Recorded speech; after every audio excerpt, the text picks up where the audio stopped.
Hi everyone, and welcome to the Objective Performance Podcast, the podcast to keep improving and reach the top. I'm Julian Astoric, French physiotherapist and S&C Coach. Every 2 weeks, I'm gonna interview sport physiotherapists, physical trainers, S&C coaches or others who follow and take their athletes to the highest level. The first part of the interview will be about their journey. Where do they come from? Where did they study, travel, and start their career? Then, what they are currently doing and what we can learn from it. What is their current research topic? How can this improve our skills? And finally, we will discuss their mentors, their favorite books, and how can we contact them. As usual, I'm counting on your support. So if you like the episode, don't forget to give this episode 5 stars on Know Minut as well as on Spotify and Apple Podcast with good comment.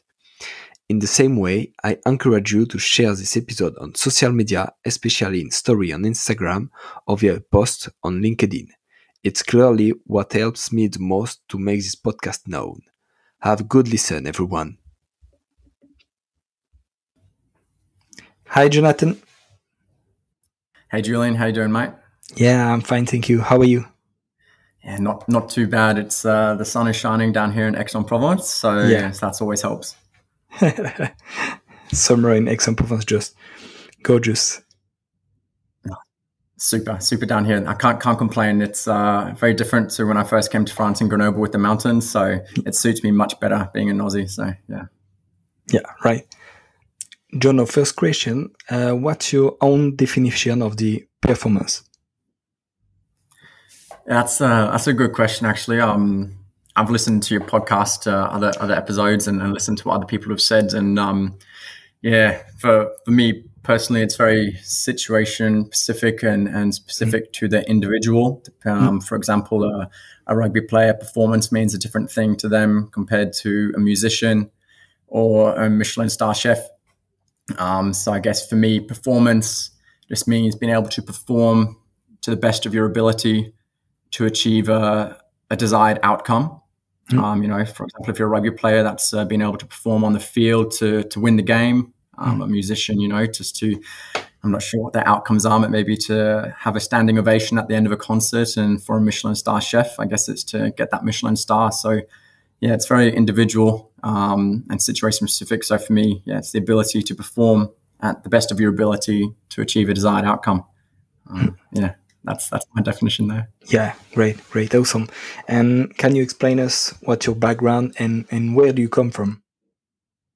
Yeah, certainly. So, I was born in England. His mum's from the UK and my dad's from New Zealand. And I spent the first 10 years of my life actually just traveling the world a bit. So I lived in 5 different countries and went to 7 different schools before my parents decided to settle in Australia on the Gold Coast there. Okay. I went to high school and did university in Australia. And it was there that I undertook my bachelor's and master's degrees in exercise science, which are the equivalent of the STAPS here in France. Yeah.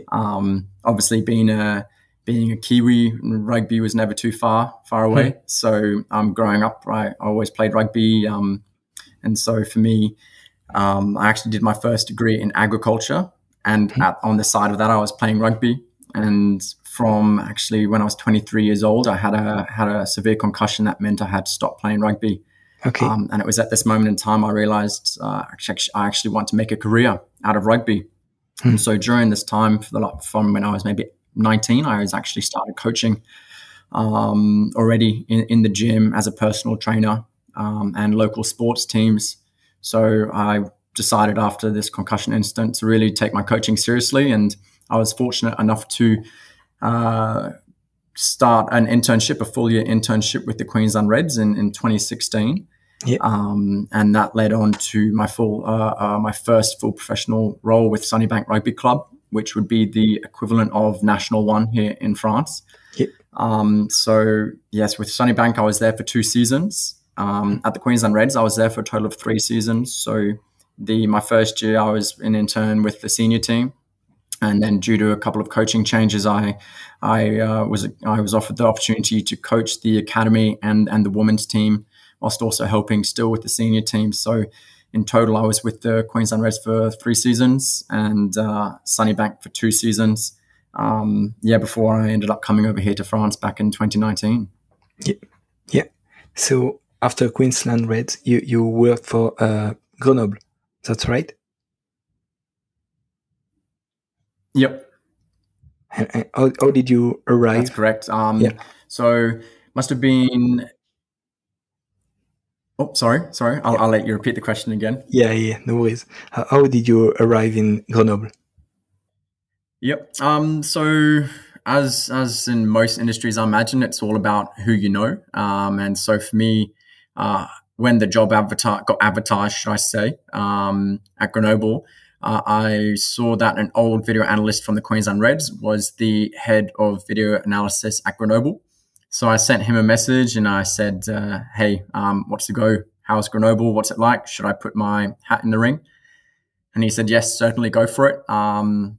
He'll back me up. And he said, I'm the kind of candidate that they were looking for, which was Anglophone S&C. At the time, Grenoble had around 15 foreign players, and they wanted to bring in a foreign S&C coach to kind of bridge the gap between the French coaches and the English players. And I was very fortunate that I had Evans, his name, he's still there at Grenoble. He vouched for me and went through the interview process, and Grenoble were very brave taking me on because I could probably only say bonjour and au revoir and merci in French at the time. So it's came about pretty quickly. I think I applied for the job in April of 2019, and I was on a plane like 6 weeks later to France. So it came around very quickly. Yeah. And how was it this season? Because you get the COVID in same times. So how did you manage? Yes, it was a great experience, Grenoble. Obviously a bit unfortunate with COVID and how it ended there. The playing group was absolutely unbelievable. At the time there was Raymond Roule, who, he's with La Rochelle and he's won a couple of European Championship Cups with La Rochelle. There was Ange Caputo. There was, had a great bunch of players. So the ability or the opportunity to work with them and to offer my skill set to them, or at least try and improve them a little bit, was very rewarding and humbling. And the coaches as well. I couldn't say more of the S&C staff that I worked with. Super knowledgeable, open, very forward thinking. And so my time at Grenoble with the rugby team was great. Obviously, it was a bit unfortunate with COVID. Due to the financial situation that a lot of the clubs faced, or even a lot of sporting teams around the world faced, I wasn't kept on for the following year. And so, it was a great experience, a bit unlucky with COVID, but I guess that's life. Yeah. And after this experience here with Grenoble, you went back to Australia and then went back again in France. That's right? Yes, that's correct. So I did probably like most foreigners do in France. I collected chômage for a little bit, and after I finished my contract, and I did a bit of traveling to other rugby clubs, like for example La Rochelle and Provence Rugby. And it was at that time when I went to visit Provence Rugby, Loic Louis, he was there as the head of performance, and we kept in touch.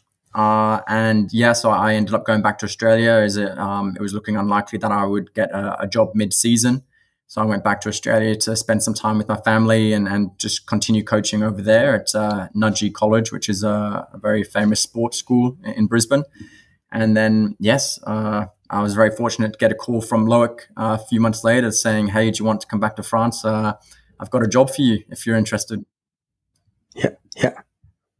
How do you feel it's your time to went back to France? I always know it's strange. It's strange to say. I don't know if you believe in destiny, but France was always calling me ever since I was younger. And the opportunity to come back to France I jumped at it. At the time I was speaking with Provence. I was actually also speaking with a couple of other teams in what would now be the National 2. So I was trying to get back into France, actively get back to France. And so, when Loic offered me the role with the academy team here at Provence Rugby, with the objective to then start my PhD with Provence and the French Federation of Rugby. I couldn't turn it down. I was too good to say no. Yeah, you're right. And can you explain us what's your PhD now, and what are you trying to do first with academy and now with professional rugby players? Yep. So I guess the first part of that with my PhD. So I'm using instrumented mouthguards to measure head acceleration events, or collision events, I can call them, in training and matches. So the academy team, the under-20 team here at Provence Rugby, they've all been fitted out with mouthguards or protège-dents that can measure the collisions. And so they wear those during training and on game days. So last season, they've already worn them for one whole year. And I'm also using the data from the French Federation of Rugby, from their under-20 team from this last year. And I've also got the data from their recent World Cup where they won the Coupe du Monde. So that's pretty cool. So we have a very large data set. We have about 12,500 collision events or head acceleration events that we need to analyze. So that's my PhD is looking at head acceleration events in academy rugby players at the club and international level. And my current role at Provence is with the senior team. So I'm responsible for their gym programming and also the back end of the week, working with the non-playing group on the field around their conditioning and their speed and so forth. So my PhD is with the academy team, and my actual coaching role, I'm with the professional team. Yeah, lots of work to do. And what are you interested in instrumenting mouthguard? How did it happen for you? Is it for your own history with concussion, or is it something else? Just an opportunity to work on something interesting? Yes, definitely it had to do with my previous instance of concussions. I loved rugby growing up, playing it. And when the doctor said, look, it's probably advisable that you stop playing, it hit me pretty hard. And so I know that concussion, it's no laughing matter. And so when the opportunity came to complete a PhD with this new technology around concussions, and also the opportunity to complete it in an embedded setting or with the club and also the French Federation of Rugby, it was too good to turn down. So a bit of my own personal history, and then the opportunity to work in a professional club. So I'm still coaching, but then I'm also able to complete my PhD. That to me was the best way that I wanted to complete my PhD. Yeah, fully right. And how does instrumented mouthguard works? Does every player have his own mouthguard? Yep. So the instrumented mouthguard, it looks like any normal mouthguard, except on the inside. The best way to describe it, as people can't see it, is it looks like a motherboard of inside a computer, but a very thin motherboard. And then that's around the inside of the instrumented mouthguard. And inside the mouthguard, we have a gyroscope, we have an accelerometer, and the battery. Yeah. And so the mouthguard collects peak linear and angular acceleration, and peak linear and angular velocity, as well as the direction of the contact.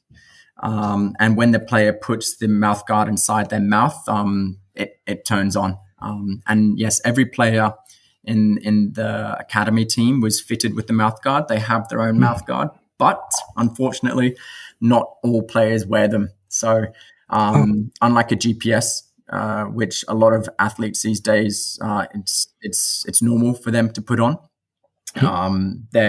Some players don't like to wear a mouthguard. Some players wear them all the time. Some players only wear them for training, but don't like to wear them in games because they want to talk. And then there's the inverse. Some players don't like to wear them in training, but they only wear them in a game. So there is an issue around, I guess, I won't call it compliance, but wearability. And we have about 35 mouthguards, and I would probably say maybe only 20 players wear them all the time. Okay, and does it change anything compared to unusual mouthguard?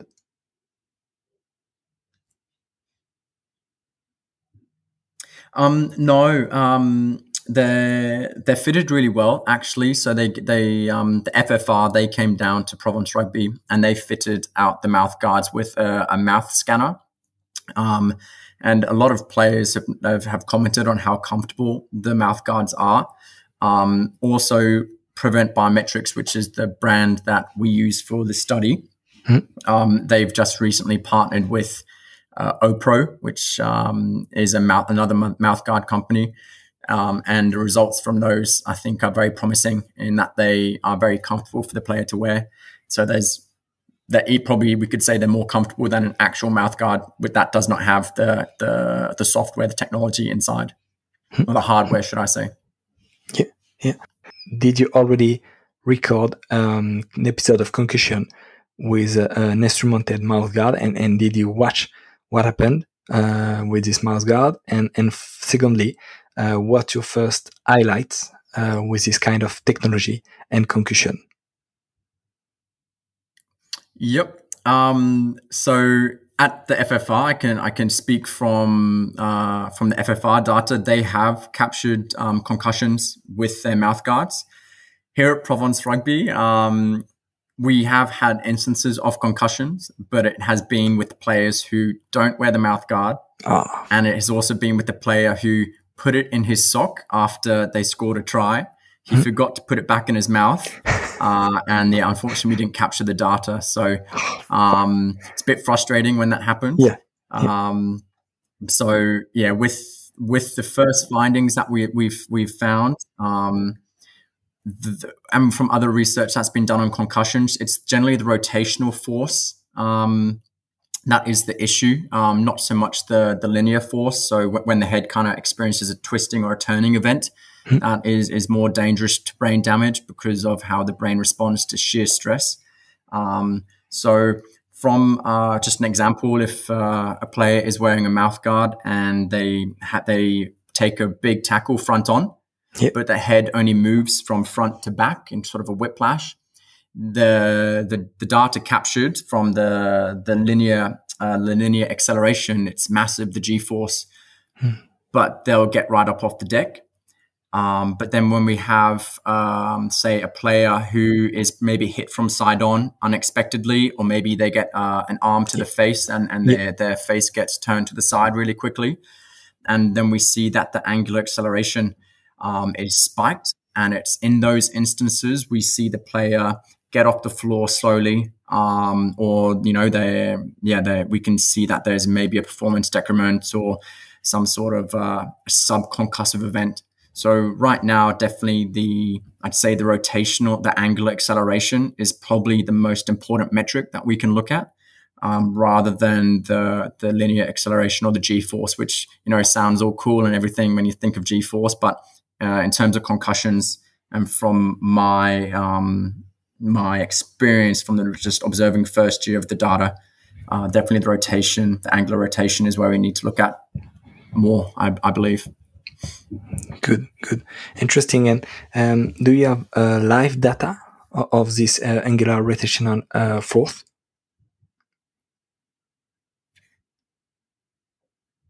Yes. So there is the ability to capture live data with Prevent Biometrics. However, it's via Bluetooth, and the downside to that is the range is maybe only about 10 meters. And you do need the player to stay close to you for about 20 seconds, 30 seconds to capture the data. Okay. So during training, if the players come and they have a water break around the tablet, where we can capture live data, it is possible to download the live data and then make, I guess you can make judgment calls. But right now with the technology, it's not like GPS where you have a receiver set up and you can capture someone running 100 meters away, and you get the live data in front of you.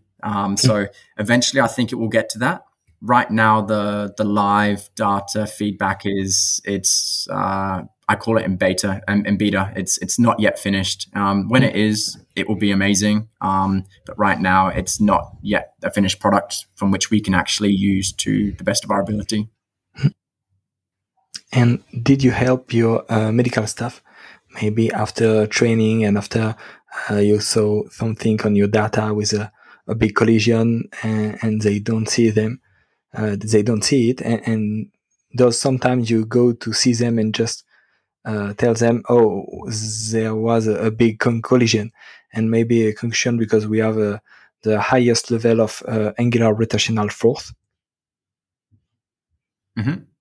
100%. So yeah, after the players have finished their session, whether it be their training session or the game, I'll download the data, and there's an automatic report that Prevent Biometrics creates, and for the session. And on that report, it shows us the head acceleration events, players that were exposed to a significant head acceleration event. So one event that was, I guess, above a certain threshold, what we would classify, or Prevent Biometrics classifies as severe. And then it also shows the collision count. So we can see how many collisions or head acceleration events a player was exposed to. And there's also a Prevent Biometrics algorithm or metric, which is called workload, which is, I guess, we could roughly translate to collision load.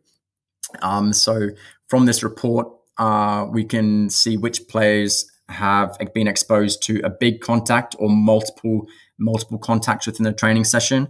And from that, yes, we can have conversations with the physiotherapist, the doctor, the coaches, even the S&C, around how we might want to manage that player. So first of all, I guess it's just a conversation with this player. How are you feeling? If, for example, they are reporting some fatigue or headaches or any kind of symptoms that might be concussion related, then yeah, that's where the doctor would step in, or the physio, or even the coaches, and we would modify their session, whether it be in the gym or on the field. So right now it's still very early days. We're not too sure how we can use it to our best of our ability, but definitely in the future, when we have a better understanding of the data, we can make better judgment calls. Yeah, it would be amazing. And did you find any differences between players in kind of collision load, and does it depend about their place, their position on the field, or does it depend about their neck strength? Yeah, it's a tough one to say on that one. As of yet, I do notice that there are boys who love contact. So I would say the forwards, les avants, they love contact, and so we do see a lot of contact load in those boys, a lot of collision events, more in the forwards, because they do complete more tackles and do more ball carries than the backs. I guess there's also from just my from what I've seen in data, our back three, so our fullbacks and our wingers, in instances where they're able to get a lot of speed up into collision. So when they're running a ball back and they're able to have 10, 20, 30 meters before they get hit, so there's more momentum into the contact. Likewise, if the defense is broken and it's just the fullback is the last line of defense and the ball carrier has a lot of momentum, there are, in those instances, we see a big head acceleration event. In general, you definitely I'd say the forwards are having more head acceleration event exposures, so they're getting more collision events. Yep. But in terms of the severity and the impact size, it depends on the situation. If, for example, you're not aware of a defender coming across from you and you're looking to your left to receive a ball and you get cleaned out on your right hand side and you're not prepared for the impact, then we see that too. In terms of neck strength, it's hard to say. It's an aspect, having strong cervical extensors and flexors and so forth is very important for rugby, but it's not the only thing. I guess there is, the technical ability and your positional awareness for bracing for contact too. So, Yeah, it's a tough one to say whether, neck strength alone we can see whether it impacts the head acceleration events. So that's again what research has to uncover, and hopefully this research can help contribute to. Yeah, right. And how do you think it's going to change our concussion management in the following years? Yeah, I guess as I said, once we understand the data better, we'll be able to act upon it better. Yeah.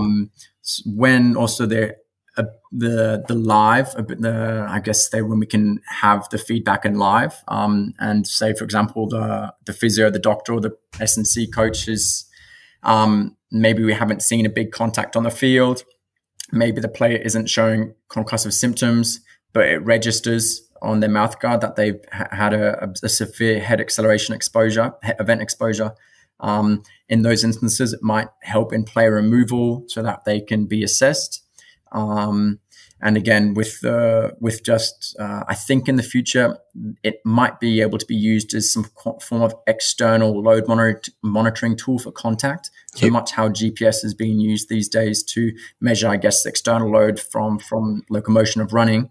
I think the mouth guards might have use as some sort of external load monitoring or contact load, which currently there is nothing in this space. So yeah, there's potential, very, very good potential uses for it. It's just, I guess we have to figure out, is the data reliable and valid before we start applying it to practice. Yeah. Perfect. And Jono, now can you explain us how do you organize a game week, and what's your job during the week? Yeah, certainly. So here at Provence, we play in the French Pro de Deux, and generally those games we play on a Friday night, and that's a 7-day turnaround. There are also Thursday night games, which sometimes means we'll have an 8-day turnaround if we play the following Friday, or if we play on a Friday and we play the following Thursday, that's a 6-day turnaround. But I'll explain a general 7-day turnaround week. So if we play Friday night, Saturday is off for the players and the staff. Sunday, the players come in and they have their checkup with the doctor, the physios. If the players that haven't played, they'll get maybe a gym session done and maybe an off-feet conditioning session. And then the squad will do the video. So they'll look at the backs and forwards, will look at their respective units, and then they'll get together as a collective and look at the game as a whole from attack and defense. And then they'll tend to finish on the field with a light session, more of an education clarity session of what they then want to put in place for the coming week. So that's Sunday. It's a very light day. Monday is our big day, where the players come in. We come in the morning and we have a staff meeting at 7:00. And that's where we sit down and we go through the playing group, and we make any modifications to players that we need to, whether they're carrying any injuries or niggles that we need to take into account. Then we have breakfast as a group all together at 7:45, so staff and players, which is a really good moment to say hello to everyone, see how they're feeling, kind of get eyes on players. And then after breakfast, we go into our prehab for half an hour, which is at the start a bit of auto massage or foam rolling and stretching. And then we go into our specific groups. And at Provence Rugby, we have each player is kind of individualized a little bit, and they're put into certain groups. So we have an ankle and a calf group. We have a knee and a hip group. We have a shoulder group, and then we have our red flag group, which are the boys that have issues everywhere and they need to get, special attention. So that's run by the physios and the S&C coaches, and that's every morning for half an hour. After that, on a Monday, they'll go into a video session together, and then to finish the morning, they'll do the backs will, for example, do a lower body gym while the forwards are on the field doing their lineouts and scrums, and then they switch and the forwards will come into the gym before lunch while the backs finish on the field doing their set pieces. There's a 2-hour break for lunch, as is pretty much necessary in France. If you don't give 2 hours for lunch, there's a mutiny. And so then in the afternoon they come in and they have a video session, and then they go onto the field, and that's our biggest session of the week. There's a bit of more so contact and a live session where we generally finish 15 on 15 game scenarios. That finishes with recovery, and recovery for us involves a bit of it's autonomy, player led. So there are physios. If they want to go see physios, they've got schedules where they can put their names down to go see physios. If they want to do any sort of top up at the end, whether that be a bit of a fitness top up, a gym top up, they can. We've got hot cold baths. We've got Normatec recovery boots. So towards the back end of that day, it's generally individualized, or the player can pick and choose what they want to do. Tuesday is off for the players. We say off, but they can come back in and they can have some work with physio. They can come in and they can do some extra conditioning or gym work if they need to. And then Wednesday they're back in, the whole squad. Wednesday is 2 days before the game. So that field session, or generally in the morning, we'll have a coaches meeting, breakfast, prehab block. Then they'll have a video session where the team gets announced for that week. So the players know who's playing, who's not playing, and then the day kind of gets modified from that. So the playing group kind of gets a lot of ball time and on the field session in the morning, while the non-playing group kind of completes less reps and probably does a bit more conditioning games or conditioning top up on the side. And then in the afternoon, the whole squad, they have an upper body gym session. And then, again, they finish the day with recovery, with physios, hot, cold baths, anything like that. Thursday is a captain's run. So there's an option to do an explosive lifting gym session in the morning before the captain's run for those players that want it. The players that don't play, they'll complete a skills session on the field with the coaches and then come into the gym and do their second lower body lift of the week. And then, Thursday afternoon is generally off for the players. Friday game day, the non-playing group will come in and they'll be with me. So we'll be on the field. We'll do some speed work. If we have enough players, we'll do some conditioning games. And then we'll be in the gym and we'll finish on a good upper body session, a bit of a sleeve filler, make sure they're getting nice and pumped. So it puts them in a good mood considering they're not playing. Then the game starts. So in the Pro Do, we can play at 7 o'clock, 7:30 or 9 o'clock. So depending on what time we play, the players will arrive generally 2.5 hours before kickoff. And then we start our team preparation. That's a general week for us. Great. Thank you. And can you tell us and explain us who are your mentors or people who inspired you? Yes, certainly. I guess it's whoever's listening to this, if anyone listens to this that's back home, I'm sorry if I left you off this list. But for me, I guess it would have been at the beginning of my career, definitely. When I was at the Queensland Reds, there's Damien Marsh, who's still at the Reds. Marshy is someone who's just switched on, intelligent, precise with his programming, his coaching ability. I mean, for those who don't know him, he comes off as a bit of a grouch, but his high standard that he holds himself to and his coaching ability is something that I saw since day one, and it's something I try and include in my coaching. There's Dave Ballard, who was also at the Reds at that time, who's now the head of Brisbane Broncos. And Dave I think he's got the perfect blend of soft skills and hard skills. And it's someone who I tried to mold myself off as well. Just his ability to bring a calm, relaxed, positive presence, while still being a quality coach. And for me, as I think that speaks to me a bit more as the type of person that I am, my character, that his soft skill and hard skills, I think they're top notch. And then there is also at the Reds at that time, Sean Yoshiura, who's now head of performance at Suntory in Japan.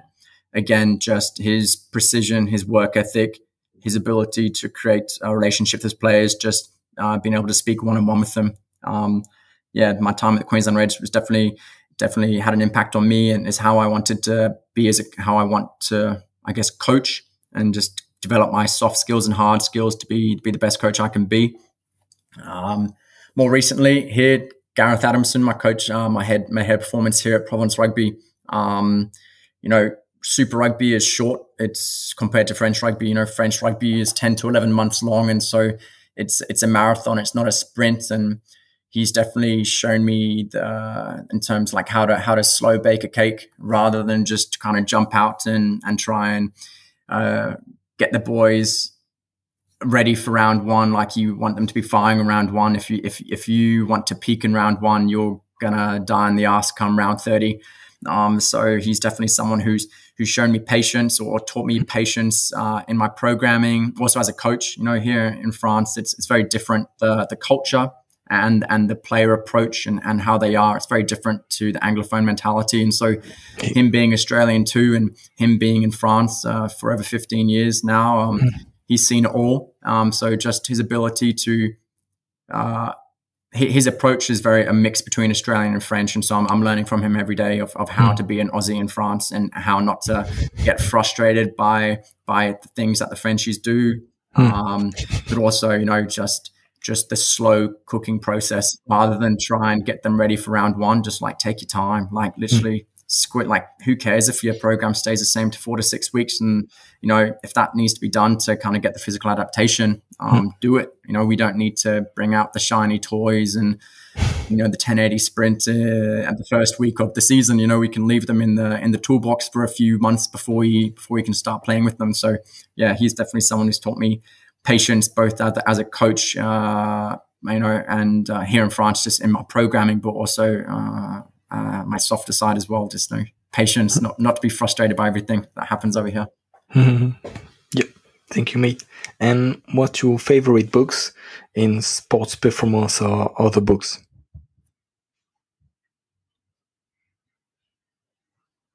Yeah.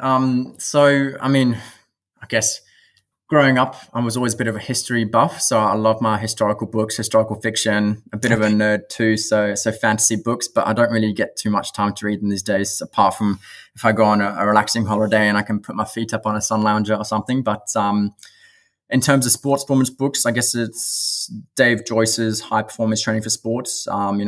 Covers a vast array of topics, and it's got authors from all walks of life who are leaders in their respective fields. And so I think that book as a whole is a must for any kind of S&C coach or that wants to work in high performance sports or just improve their understanding of what it takes to be performant.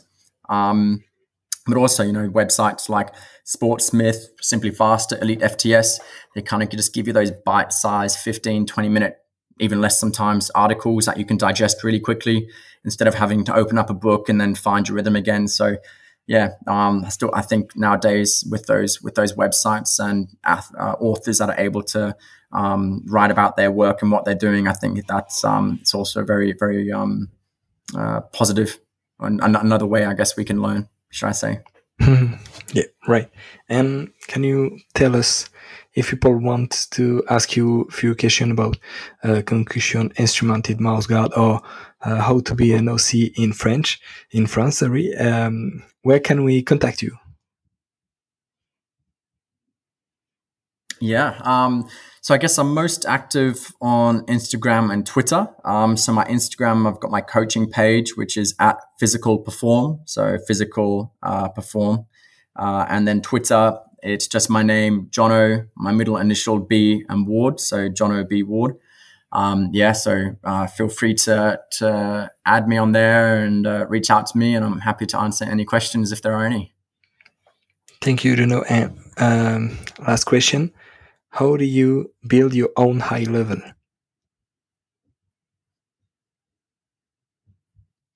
I guess build my own high level. For me, it's about first, before I can be performant, is about looking after me, myself first, before I can try and be performant. So I live my life with 5 pillars of my well-being, with the well-being as the roof of these pillars.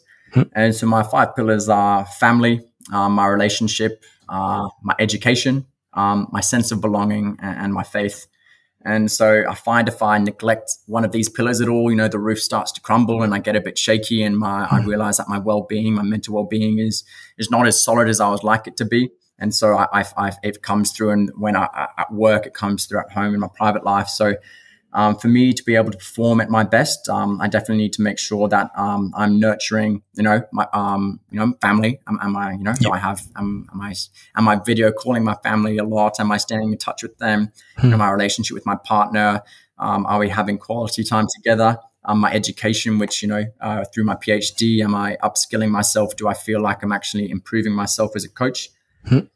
Sense of belonging, just we're human. And so the sense of belonging to a team or to a tribe is really important. We might like to believe that we can all be beekeepers in the Canadian wilderness and we don't need anyone, but, we're human, and humans by nature, we are social people. So sense of belonging, whether that be at home with friends, here at work, and then obviously my faith as well, my belief. So if I realize I'm not watering any of those aspects in my life, I feel I'm not being able to perform at my highest. And so, those I take care of those, and I find that I'm able to perform at my best. Perfect. Thank you very much, Jono. No, thank you very much for having me. I hope I didn't speak too quickly for those French listeners. And no worries. I hope if there's any questions or anything like that, just shoot them through. Yeah, you're right. Thanks a lot, and cheers, mate. Cheers. Thank you very much, Julian. Have a good day. Yeah, you too. Voila. Thank you for listening until the end of this episode. I hope you had as much fun as I had recording it. If you want to help me, the best thing is to share this episode to as many people as possible. Talk about it around you. Debrief it with your colleagues. What have you learned? How can this episode help you? Feel free to give me feedback or suggest people to interview. I will be happy to answer. See you soon for a new episode.